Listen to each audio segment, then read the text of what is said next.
Just a brief announcement. We are not having online Mass today, and the reason for that is I did the Christmas Mass, and it's usually pre-recorded.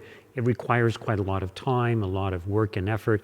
We have people working behind the lines, splicing the scenes together and things like that. So thank you to Christopher, to Eris, and to Tom for all the work that they do, the technical support that they give. So I apologize for that. We will have perhaps a little bit longer homily than usual. I normally try not to read it. Some people complain that my homilies are too long, and that's partially why I try to preach without reading. And I also find the delivery is better, but I wanted to read today's homily. I just thought it would be important. Some people have been asking me if we will have a communion service on January the 1st, the Feast of Mary, Mother of God. And I haven't heard anything from the Cardinal, so as far as I know, we're not going to have that. In fact, he initially dispensed people from their obligation to attend Mass on that day.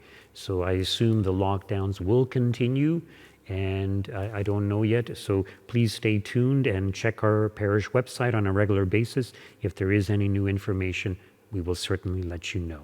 So today is the Solemnity of the Most Holy Family. And today we look at the Holy Family as a role model for all of us to imitate. So each of the members, their role, their relationship with the other members, and how they contribute to the good of the whole, to the good of the family. Now, when it comes to role models, I think it's true to say that most people have role models in their lives, people that they aspire to imitate, people that they look up to. And usually, especially for young people, it tends to be individuals that, living today. So a lot of young people, will admire musicians or certain movie stars and kind of idolize them. For those who are into sports, they will have a favorite sports person that they want to imitate. And for others, it may be a certain successful businessman, or perhaps a politician, or perhaps a philosopher. Anyways, we all have role models that we look up to in many ways. As we get older, however, reality sets in, and we realize and acknowledge that we will never be like these people that we so highly esteem and admire. Now, this doesn't mean that we no longer have personal favorites or personal role models. We just set our sights lower. Now, some people will object and say, well, sorry, Father, not me. I don't have any role models. Well, that's possible, but isn't it true that we often say things to ourselves such as, I wish I could be as efficient as so-and-so or as successful as so-and-so? In other words, we look up to others in some way. Or sometimes we say, I wish I wouldn't lose my cool so easily. I wish I could take back what I said or did or how I acted. It's interesting to note that most people desire to be different. Most people think that they would be better off if they were somehow different. They desire to be better. And it's not only that we desire to be somehow better, we actually aspire to greatness. We want to be honored. We want to be loved. We want to be esteemed by others. And we believe that if we were truly great, we would receive all of these things. Now, part of the reason we aspire to such greatness is because God created us for greatness. He made us for greatness. When we look at the lives of the saints, they attained certain greatness, and that's why we look up to the saints. So the saints are ideal models for us. But this is one of the reasons, because God created us for greatness, this is why so many people look up to others as role models. This is why people appeal to them. We want to be like these individuals that we perceive as being great, whether it's a musician or some movie star or whatever it may be. When it comes to the Holy Family is our best and our greatest role model. Earlier this month in Hungary, which is where I'm from, I was born in Hungary, I have Hungarian background, although I grew up here in Canada. So earlier this month in Hungary, the government, which right now is a very conservative government and in many ways a very Christian government. So the government in Hungary passed a law which states that the foundation of the family is marriage and the parent-child relationship. So the foundation of the family is marriage and the parent-child relationship. It goes on to state that the mother is a woman and the father is a man, and that this is the order of creation according to the Bible. This law will ban same-sex couples from being able to adopt children. An earlier law passed in Hungary in May defined one's sex as the biological sex determined by primary sex characteristics and chromosomes, not based on one's desires or beliefs. Now, as we can imagine, there are some people and certain groups that are very upset about this. And the government has been attacked, not just within Hungary by Hungarians, but by the European Union and other countries.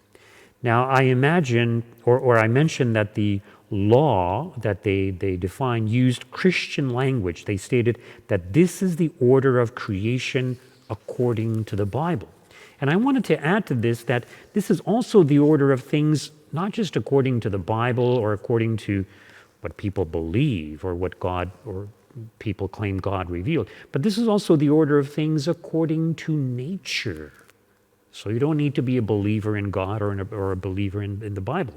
This is the order of things according to nature. Two men cannot have a child together. Neither can two women. Not naturally, anyways. Nor can a person naturally change their own biological gender. Even when this is attempted through surgery and hormonal treatments, there remains indications of the person's true original gender. There have been many psychiatrists and psychologists who have studied child development and concluded that the ideal way for a child to be raised, to develop psychologically well, is for the child to be raised by the child's own mother and father, who are united and committed to each other as in marriage, and that the couple remain united. Every child needs a good, positive male role model and a good, positive female role model, a good father and a good mother. Now, normally these role models are our own biological parents. If a child is adopted, the ideal is once again a good, loving male father figure and a good, loving female mother. This is not to say that every couple is going to be a good parent, so every male-female couple is going to be a good parent, or that single parents can't do a good job in raising their children. Sometimes it's true that single parents, single mothers do an extremely good job, sometimes even better than children raised in families where both the mother and the father are present. However, this is the norm. This is what is naturally most proper and most conducive to a child's well development, to its psychological and emotional development. Now, of course, some people will object. And in fact, there seems to be a very great rebellion against this norm of what a family is and what is the ideal situation for children to be raised.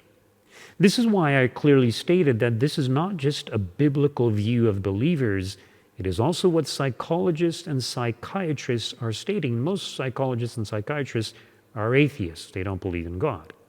So in other words, this is what science is stating. This is what the evidence is pointing to. This is what is natural. Now consider this for a moment. Those who wish to change the meaning of the word family actually esteem family as a role model.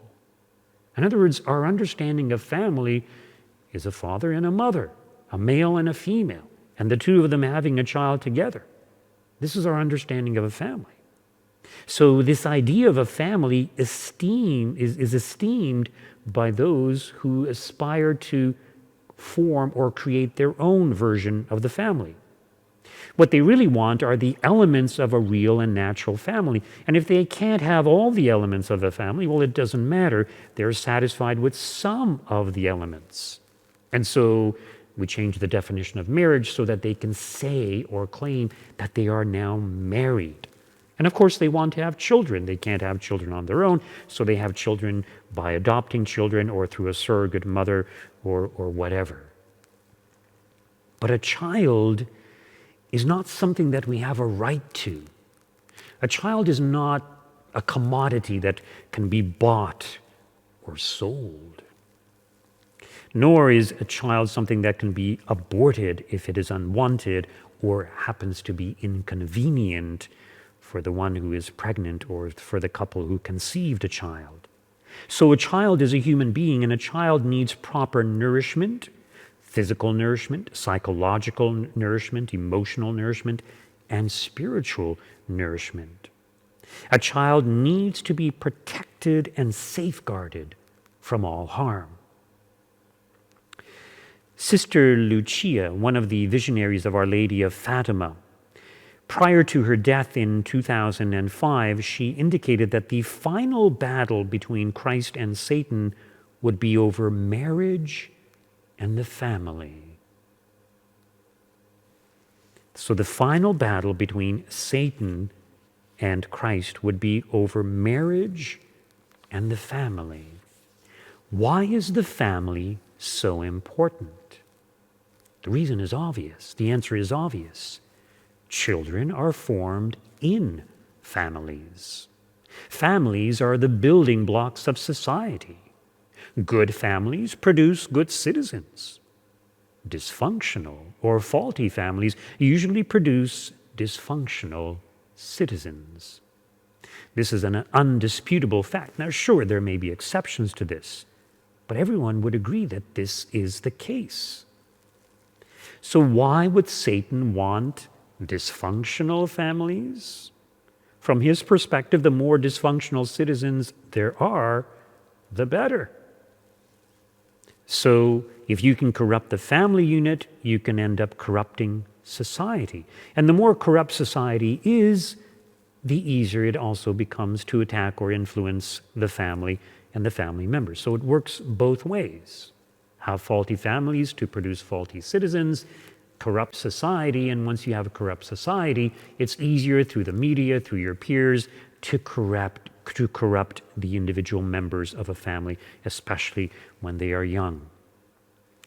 Some time ago, I had read a book on exorcisms that touched on some of the ways in which people can open themselves to diabolical influence. And in particular, there was one section that touched on the psychological and spiritual harm done to children who are victims of abuse, in particular sexual abuse.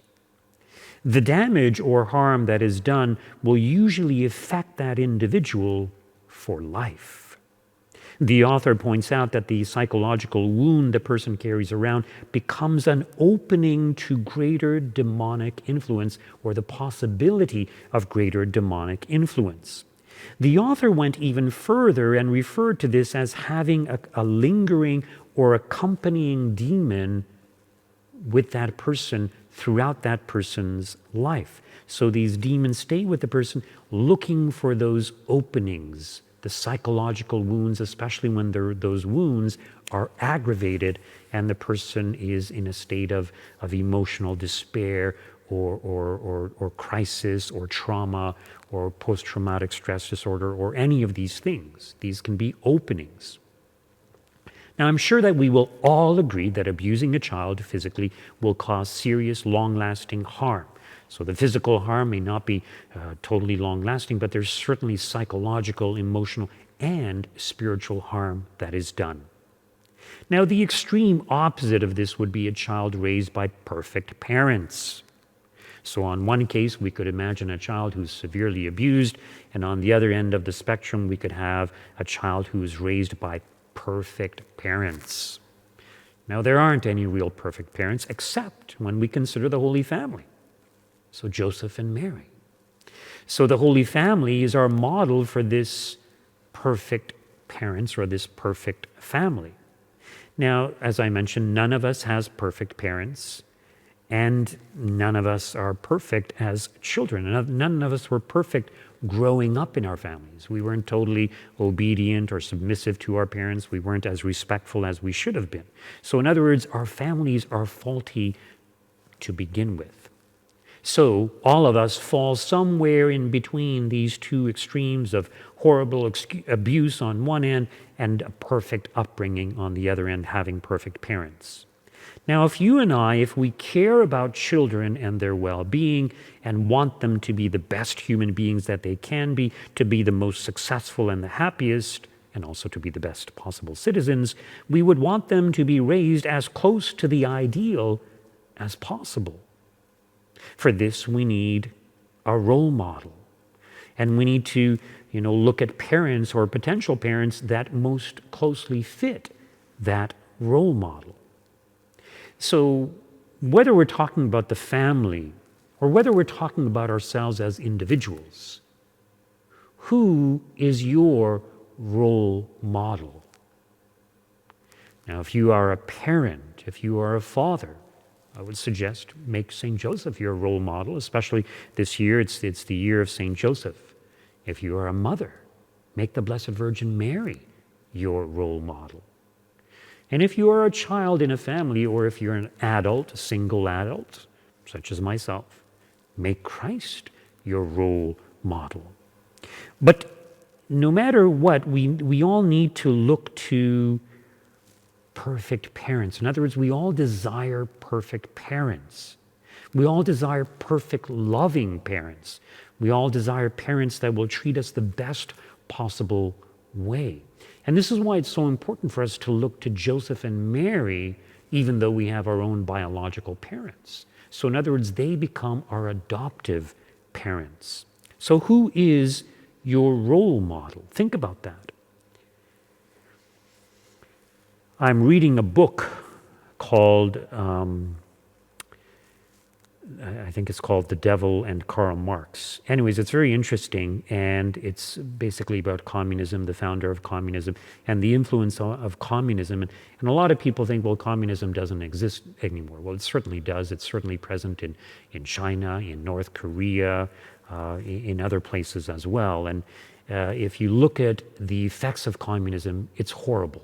So basically, it's a materialistic, atheistic system that seeks the destruction or to wipe out all religious beliefs. So they attack religion, and they want a society where everyone is supposedly equal. However, if you are in positions of power and authority, then you amass all the wealth for yourself, you become part of the ruling class, and you suppress the people under you. And most of the people in these countries are very poorly off. A lot of them are starving. They have to work extremely hard. So theoretically, communism appeals to many people because it talks about the equality of people, the fraternity of all peoples, the brotherhood of all peoples. But in reality, it's a horrible system. In other words, you cannot have true fraternity, true friendship and brotherhood without God. So it's God who teaches us to truly respect others. And communism attacks especially political systems, economic systems, where, especially capitalism, where you have inequality. So you have some who are rich and some who are very poor, some who are middle class. So the aim of communism is to make everyone to be at the same level. But that's not achievable. People will steal, people will cheat, and certainly the government officials, they steal and they cheat and they suppress the people under their care. So in theory, it sounds good. In theory, it appeals to many people, but in reality, it is a horrible, diabolical system. And this is why Our Lady of Fatima asked for the consecration of Russia. This is why she warned that Russia will spread her errors throughout the world and many countries will be annihilated. So in other words, what are Russia's errors? The communist system, the communist belief system. Now, I asked the question earlier, well, who is your role model? The role model of Karl Marx is Satan. He identified himself with Satan. In fact, in a letter from his son to himself, his son affectionately addressed his own father, Karl Marx, by saying, "Dear Satan." Horrible. Another individual that I want to draw your attention to is Saul Alinsky. He wasn't a communist himself, but he embraced many of the communist ideals, the ideal of rebellion to overthrow the established system and to create a new system, a new political system, a new economic system based on communism. So he's known especially as a community organizer. This is Saul Alinsky. And he was known for his ability to unite people with the same grievances, to get them to band together, to fight against the established order, to overthrow the established order, to rebel against the established order. And his philosophy, his approach is being used by many people today, especially when we consider, some of these protests that have been taking place in the United States and this kind of stuff. Now, in his book, he wrote a book called Rules for Radicals. In this book, he gives an acknowledgement at the very beginning of the book to his inspiration or to his role model, which is Lucifer. And he states, and I quote, "The first radical known to man who rebelled against the establishment and did it so effectively that he at least won his own kingdom, Lucifer."